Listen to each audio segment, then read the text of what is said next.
Assalamualaikum warahmatullahi wabarakatuh. Selamat berjumpa dengan saya, Bu Ana, yang akan mendongeng tentang cerita rakyat dari Jawa Timur. Anak-anak ada yang tahu tentang dongeng dari Jawa Timur? Yaitu salah satunya adalah Ande Ande Lumut. Tak lupa Bu Guru juga sampaikan bahwa harus tetap bersemangat di tengah wabah pandemi COVID-19 ini, tetap semangat, tetap belajar, dan tetap sehat. Mari kita ikuti dongeng kita kali ini tentang Ande Ande Lumut. Ande Ande Lumut adalah cerita rakyat dari daerah Jawa Timur. Konon pada suatu waktu di Jawa Timur ada dua kerajaan besar. Yang pertama adalah Kerajaan Jenggala. Yang kedua adalah Kerajaan Kediri. Kerajaan Jenggala dipimpin oleh Raja Jayanegara. Kemudian Kerajaan Kediri dipimpin oleh Jayeng Rana.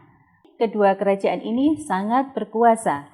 Kemudian untuk mengantisipasi terjadinya perpecahan, maka putra-putri mereka dinikahkan, yaitu Pangeran Panji Asmorobangun dan Putri Sekar Taji. Tetapi kebahagiaan mereka tidak berlangsung lama, karena Kerajaan Jenggala diserang, sehingga Putri Sekar Taji berlari ketakutan hingga tanpa sadar dia keluar dari kerajaan. Hingga akhirnya Putri Sekar Taji masuk ke dalam suatu wilayah desa. Kemudian dia tinggal bersama ibu dengan 3 orang anak, yaitu anaknya bernama Kelenting Hijau, Kelenting Biru, dan Kelenting Merah. Sehingga Putri Sekar Taji dirubah namanya menjadi Kelenting Kuning. Tetapi alangkah naasnya, mereka tidak memperlakukan Kelenting Kuning dengan baik.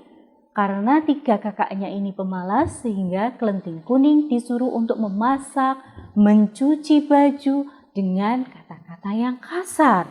Kelenting Biru misalnya, Kelenting Kuning, cuci bajuku, semuanya dan selendangnya. Sehingga tidak ada kata-kata untuk bisa menolak dari Kelenting Kuning. Kelenting Kuning hanya bisa berdiam diri. Di tempat lain, Panji Asmorobangun yang telah kembali ke Kerajaan Jenggala merasa sedih karena tidak menjumpai istrinya Putri Sekar Taji. Walaupun Panji Asmorobangun sudah menghalau musuhnya, tetapi dia tidak bisa menemui istrinya. Sehingga Panji Asmorobangun segera mengerahkan pasukannya untuk mencari keberadaan Putri Sekar Taji. Pada suatu waktu, akhirnya salah satu pasukannya menemukan tentang keberadaan Putri Sekar Taji. Kemudian Pangeran Panji Asmorobangun segera melacak keberadaannya. Tetapi karena waktu yang sudah begitu lama tidak bertemu, akhirnya Pangeran Panji Asmorobangun menyamar. Dia menyamar di desa sebelahnya yang ditempati oleh Kelenting Kuning, yaitu di Desa Dadapan bersama Mbok Rondo dengan nama Ande Ande Lumut, dengan tujuan untuk mencari jodoh. Karena ketampanannya, semua langsung mengerti bahwa ada Ande Ande Lumut yang sedang mencari jodoh, termasuk di situ adalah Kelenting Biru, Kelenting Hijau, dan Kelenting Merah. Mereka mempersiapkan diri, mereka bersolek menggunakan perhiasan yang sangat bagus untuk melamar Ande Ande Lumut. Tetapi tidak berlaku untuk Kelenting Kuning. Kelenting Kuning tetap disuruh untuk mencuci. Pergi kamu ke sungai, cucilah baju, kamu tidak pantas untuk Ande Ande Lumut. Dengan perasaan sedih, kemudian Kelenting Kuning melangkah ke pinggir sungai. Kemudian di tengah jalan ada sebuah bangau yang kemudian memberinya sebuah pusaka, yaitu berupa cambuk. Bangau itu berkata, "Kelenting Kuning, datanglah kamu ke Desa Dadapan, karena Ande Ande Lumut adalah Panji Asmorobangun." Kemudian ketiga kakaknya beserta mboknya sudah berada di perbatasan Desa Dadapan.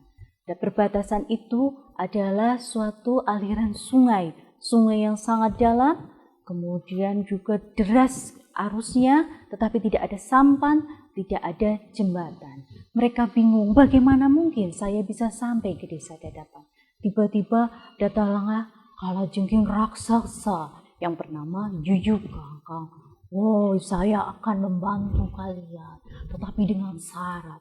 Apa syaratnya? Syaratnya kalian harus mencium saya sebelum sampai ke tempat desa Dadapan. Akhirnya mereka menyetujui demi ambisi untuk mendapatkan ande-ande lumut. Tidak berselang lama, Kelenting Kuning sampai di pinggiran sungai. Yuyu Kangkang sangat senang sekali, mangsa baru saya datang lagi. Tetapi Kelenting Kuning tidak bersedia. Saya tidak mau seperti itu. Yuyu Kangkang kaget. Kemudian Kelenting Kuning marah. Dia mengambil pusakanya, kemudian mencambukkannya ke air sungai. Tiba-tiba terdengar suara yang sangat gemuruh, kemudian airnya bergelombang sehingga membuat Yuyu Kangkang ketakutan. Maaf, mohon ampun, katanya. Kemudian baiklah, akan saya antarkan ke desa Dadapan. Kemudian akhirnya Kelenting Kuning bisa sampai ke desa Dadapan, menyusul ketiga kakaknya. Kemudian ketika kakaknya sudah sampai di desa Dadapan, mereka langsung mempertunjukkan kecantikannya kepada ande-ande lumut. Tetapi ande-ande lumut tidak mau karena tahu perilakunya sebelum ke desa Dadapan. Mbok simbo kula mboten purun, senajan ayu lewiyane si Yuyu Kangkang. Kemudian Kelenting Kuning datang. Ande-ande lumut sudah tahu bahwa itu adalah Putri Sekartaji, karena cuma satu-satunya orang yang tidak mau untuk mengikuti keinginan Yuyu Kangkang. Kemudian ande-ande lumut membuka penyamarannya dan berkata, Putri Sekartaji, aku adalah Panji Asmorobangun suamimu. Kemudian Kelenting Kuning pun langsung menerimanya karena dia pun sangat merindukannya.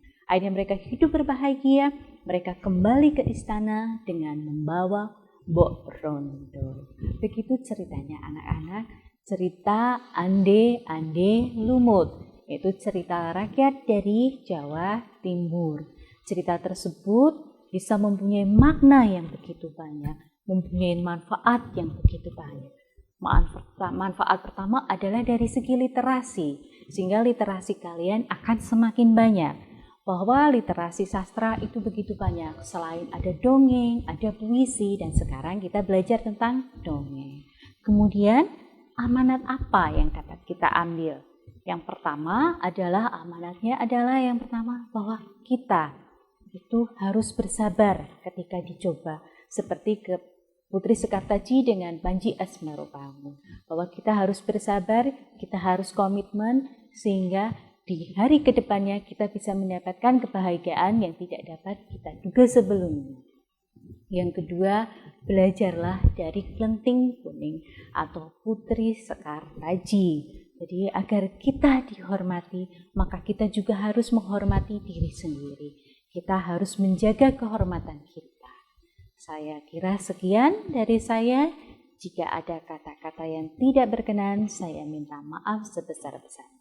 Akhirul kalam, wassalamualaikum warahmatullahi wabarakatuh.